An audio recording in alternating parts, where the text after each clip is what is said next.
প্রিয় শৌখিন ছাদবাগানী বন্ধুরা, আপনাদের সকলকে আমার শৌখিন ছাদবাগান ইউটিউব চ্যানেলে জানাই সাদর সম্ভাষণ। এখন এপ্রিল মাস চলছে। এই এপ্রিল মে দুটি মাস সারা বছরের মধ্যে সবচেয়ে বেশি আমরা ফুল পেয়ে থাকি আমাদের বাগান থেকে। সকলের বাগানেই হরেক রকম ফুল এই সিজনে ফুটে থাকে। তার মধ্যে অন্যতম হচ্ছে মে ফুল। আমরা আজকে মে ফুল সম্পর্কে কিছু জানতে চলেছি। অনেকে সারা বছর আমাদের ছাদ বাগানে মে ফুল গাছ বসিয়ে রাখি, কিন্তু কাঙ্ক্ষিত সময়ে যখন ফুল আসে না তখন একটু ভাবনার মধ্যে থাকি, আসলেই কি আমার এই গাছটিতে ফুল আসবে না আসবে না। বন্ধুরা, আপনাদের সাথে শুধু এটুকু বলবো, ভয়ের কিছু নেই বা হতাশার কিছু নেই। আপনি যে গাছটি বসিয়ে রেখেছেন হয়তো তার বাল্বটি খুব একটা বড় নয়, তাই হয়তো ফুল আসেনি। বাল্ব বসানোর 1 বছর বা 2 বছর পরেও ফুল আসতে পারে। যেমন আপনারা দেখতে পাচ্ছেন আমার এই মে ফুল গাছটি আমি 2 বছর আগে বসিয়েছি। গত বছর এর মধ্যে পাতা গজিয়েছিল, কিন্তু ফুল কিন্তু আমি পাইনি, কারণ বাল্ব খুব ছোট ছিল। কিন্তু এবছর দেখুন বাল্ব বেশ বড় আছে এবং বেশ কয়েকটি বাল্ব এখানে তৈরি হয়েছে। আপনারা দেখতেই পাচ্ছেন সমস্ত বাল্বেই কিন্তু একটা ফুল আসার মতো অবস্থা তৈরি হয়েছে। এখন এপ্রিল মাস বলে আপনার এই অবস্থায় হয়ে গেছে। এখান থেকেই কিন্তু আগামী মে মাসে মানে 1 মাস পর আমরা ফুল পেতে যাচ্ছি। সেই আপডেট সহ এই ভিডিওটি আমি আপনাদের সাথে শেয়ার করব। সেজন্য এই অবস্থায় আমি একটু অল্প সময়ের জন্য ভিডিওটা করে রাখলাম। আপনারা দেখতে পাচ্ছেন এখন এপ্রিল মাসের 10 তারিখ কি অবস্থায় আছে আমার বাল্বগুলো। এর পরবর্তীতে এগুলো ক্রমান্বয়ে যখন বৃদ্ধি পাবে আমি এই ভিডিওতে সেই ধারাবাহিকতা রক্ষা করে আপনাদের দেখানোর চেষ্টা করব। অর্থাৎ এপ্রিল মাস থেকে মে মাস পর্যন্ত কিভাবে গাছটি বৃদ্ধি পায়, কিভাবে ফুল ফুটে, সে ফুল ফোটা পর্যন্ত আমি ধারাবাহিকভাবে এই ভিডিওতে দেখানোর চেষ্টা করব। আপনাদের হতাশার কিছু নেই। মে মাস হলে এ ধরনের যদি হয়ে থাকে আপনার বাল্ব, তাহলে ভাবতে হবে হয়তো এবছর ফুলটা আসবে, যদি বাল্ব যথেষ্ট বড় হয়ে থাকে। আপনার বসানো বাল্ব কি পরিমাণে বড় হয়েছে সেটির উপর নির্ভর করছে এই ফুল আসা বা না আসা। খুব ছোট বাল্বে সচরাচর ফুল আসে না।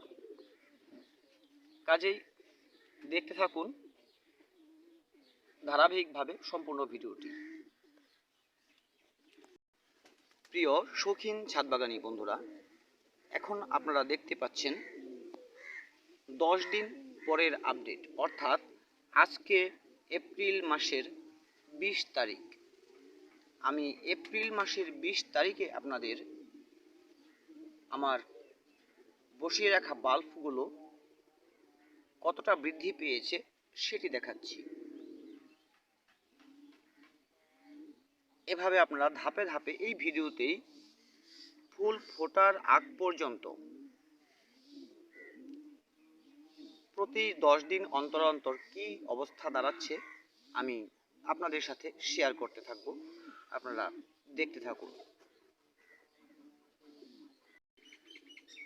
প্রিয় ছাদবাগানী বন্ধুরা, এখন আপনারা দেখতে পাচ্ছেন এপ্রিল মাসের 30 তারিখের ভিডিও, অর্থাৎ আবারও 10 দিন পর ফিরে এলাম আপনাদের কাছে।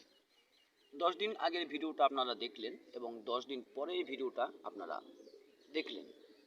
এবার আমাদের প্রতীক্ষার পালা, কখন এখানে কুড়ি চলে আসবে সেই ভিডিওটি আমি আপনাদের সাথে এরপর শেয়ার করছি। এইভাবে আপনারা ধাপে ধাপে আপনাদের বল লিলি বা মে ফুল কীভাবে বেড়ে উঠছে এবং কন্দ থেকে অর্থাৎ বাল্ব থেকে ফুলে রূপান্তরিত হচ্ছে সেটি আপনারা দেখতে পারবেন। প্রিয় ভিউয়ার্স, আজকে মে মাসের ৮ তারিখ। আমি বলেছিলাম প্রতি 10 দিন অন্তর অন্তর আপনাদেরকে আপডেট দেব, কিন্তু দুদিন আগেই আসার কারণ আমি আপনাদের সাথে শেয়ার করব অল্প সময়ের জন্য। আপনারা দেখতে পাচ্ছেন আমার যে একটি বাল্ব থেকে 8টে বাল্ব গজিয়েছিল সবগুলোই কিন্তু বেশ বেড়ে উঠেছে, কিন্তু হয়তোবা সবগুলো বাল্ব ফুলে পরিণত নাও হতে পারে। কিন্তু একটি বাল্ব আমি আপনাদের সাথে শেয়ার করব। এটি আপনারা দেখতে পাচ্ছেন, এখানে কিন্তু কুড়ি এসে গেছে। এটির মধ্যে আশা করছি ফুল চলে আসবে, সেই আপডেটটি আমি আপনাদের দেব। যদি আপনাদের গাছে এ ধরনের অবস্থা হয়ে থাকে তাহলে ভেবে নেবেন অবশ্যই এটি একটি ফুলের লক্ষণ। আপনারা ধারাবাহিকভাবে দেখতে থাকুন ভিডিওটি এবং বুঝতেই পারবেন কিভাবে ফুলটি প্রস্ফুটিত হচ্ছে। প্রিয় শৌখিন ছাদবাগানি বন্ধুরা, আজকে মে মাসের 13 তারিখ, অর্থাৎ এর আগে আমি মে মাসের 8 তারিখে আপনাদের যে আপডেটটি দিয়েছিলাম, কুড়িটি বেরিয়েছিল দেখিয়েছিলাম। আজকে কিন্তু এই 5 দিন পর সেই কুড়িটি একটি ফুলে রূপান্তরিত হয়েছে, যদিও সম্পূর্ণরূপে ফুলটি এখনো প্রস্ফুটিত হয়নি। এরপরে পূর্ণাঙ্গভাবে যখন এই ফুলটি প্রস্ফুটিত হবে তখন আমি আপনাদের সাথে সেই আপডেটটিও শেয়ার করব। দেখতে থাকুন পুরো ভিডিও।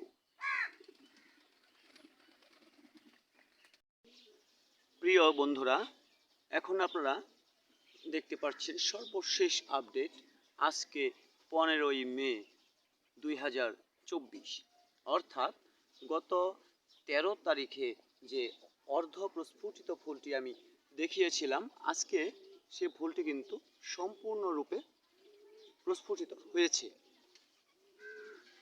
আর এই আপডেটটি দেওয়ার মধ্য দিয়ে আমার ভিডিওর শেষ অংশটুকু আপনাদের সাথে আমি শেয়ার করছি। এরপরে শুধু বাকি থাকে আমি এ যাবৎকাল কি খাবার দিয়েছি। খাবার এবং এর রোগের বিষয়ে দুটি কথা না বললেই নয়, আপনারা দ্বিধা দ্বন্দ্বে হয়তো পড়ে যাবেন, সেজন্য আমি সেটুকু বলে দিচ্ছি। আমি সারা বছর এ গাছে কোনো প্রকারের খাবার দেইনি, শুধু এপ্রিল মাসের মাঝামাঝি দিক থেকে লাল পটাশ জলের সাথে গুলে 1 চামচ পরিমাণ পটাশ জলের সাথে গুলে শুধু সে জলটাকে 7 দিন অন্তর অন্তর দিয়ে এসেছি।